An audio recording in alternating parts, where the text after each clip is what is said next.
ہم خدا کے پاک کلام میں سے پڑھیں گے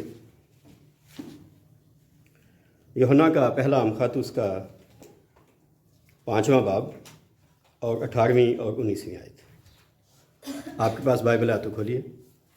پہلا یوحنا کا خط اس کا 5واں باب اور اس کی 18ویں آیت سے لکھا ہے، ہم جانتے ہیں کہ جو کوئی خدا سے پیدا ہوا ہے وہ گناہ نہیں کرتا، بلکہ اس کی حفاظت وہ کرتا ہے جو خدا سے پیدا ہوا، اور وہ شریر اسے چھونے نہیں پاتا۔ ہم جانتے ہیں کہ ہم خدا سے ہیں اور ساری دنیا اس شریر کے قبضے میں پڑی ہوئی ہے۔ خدا کی برکت اس کے پاک کلام کے پڑھے اور سنے جانے پر ہو۔ پچھلی بار ہم بات کر رہے تھے، یسوع مسیح نے سکھایا، کیا سکھایا تھا؟ ہمیں آزمائش میں نہ پڑنے دے بلکہ شریر سے بچا۔ لیکن ابھی جو ہم نے حوالہ پڑھا یہ بھی ہمیں یاد دلاتا ہے کہ نہ صرف شریر جو ہے، ابلیس جو ہے، یسوع کا پیچھا کرتا تھا تاکہ اسے اپنی باتوں میں پھنسائے، بلکہ اس کے لوگوں کا پیچھا بھی کرتا ہے۔ ہمارے پاکستان میں کوئی ہی گھرانہ بچا ہوگا اس بات سے کہ جو کبھی جادو سے یا کسی اور بات سے نہ گزرا ہو۔ کیا خیال ہے؟ جی ایسے ہی۔ پہلے میں کہتا تھا شاید ہر دوسرا یا تیسرا، اب مجھے لگتا ہے شاید ہر خاندان۔ اور اگر ایسا نہ بھی ہو تو پیچھے جو باپ دادا کا معاملہ تھا کہ ہمارے بڑے جو کبھی دیے جلاتے تھے، ٹھیک ہے جی، چراغ بال دے سن، آج بھی وہ ساری باتیں اسی طرح ہمارے ساتھ رہتی ہیں۔ تو ایک طرح سے ہم نے شریر کو ساتھ ہی رکھا ہوا ہے۔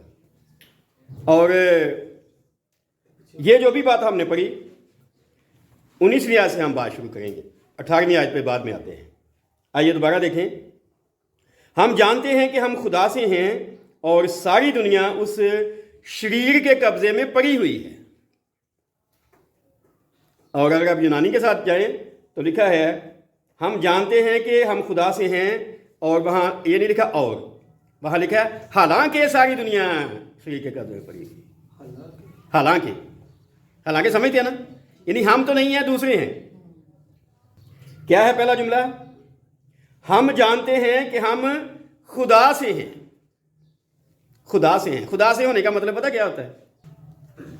خدا سے ہونے کا مطلب ہے جیسے یسوع مسیح خدا سے پیدا ہوا۔ یہ بات پیچھے ہمارا دھیان لے کے جاتی ہے جب خدا نے آدم کو اپنی صورت پر بنایا تھا، خدا کی صورت پر، خدا کی شبیہ پر۔ تو اس طرح سے لوکا کی انجیل کے مطابق لکھا ہے آدم خدا کا بیٹا تھا، پر اس نے وہ کھو دیا، اور یسوع مسیح وہی سب کچھ بحال کرنے آیا۔ اور اکثر میں کہتا ہوں کہ یسوع مسیح صرف نجات دینے نہیں آیا تھا، بلکہ ہمیں اس صورت پر بحال کرنے آیا تھا جو ہم نے کھو دی تھی۔ تو وہ کہتا ہے ہم کیا ہیں؟ ہم جانتے ہیں کہ ہم کیا ہیں؟ خدا سے ہیں۔ آپ جانتے ہیں؟ بولیں، آپ جانتے ہیں آپ خدا سے ہیں؟ نہیں۔ کیوں؟ کیونکہ آدم کے گناہ کی وجہ سے وہ ساری خوبیاں، وہ خدا کی صورت خراب ہو گئی۔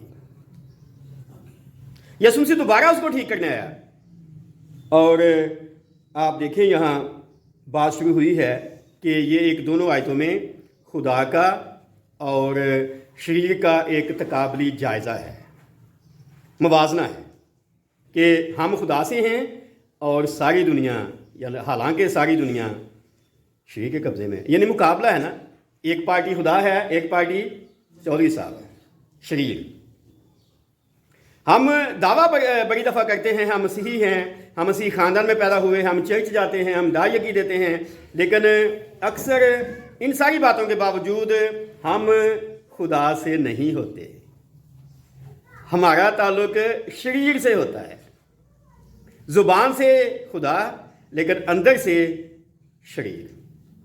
پچھلے بھی ایک ویڈیو میں کہہ رہا تھا کہ جب اولاد ہو جاتی ہے تو ہم خدا کا شکریہ نہیں کرتے، ہم کہتے ہیں تو بگے شیخ نے دیتا ہے جی منڈا، تو فلاں نے دیتا ہے جی، 11ویں والے نے دیتا ہے، 12ویں والے نے دیتا ہے۔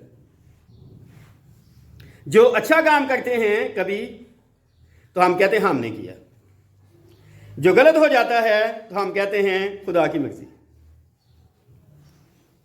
اور پچھلی بار ہم کہہ رہے تھے، یسوع نے کہا، دعائے ربانی میں سکھایا جب تم دعا کرو تو کہو خدا سے کہو اے ہمارے باپ، اور پھر کہو ہمیں آزمائش میں نہ پڑنے دے بلکہ شریر سے بچا۔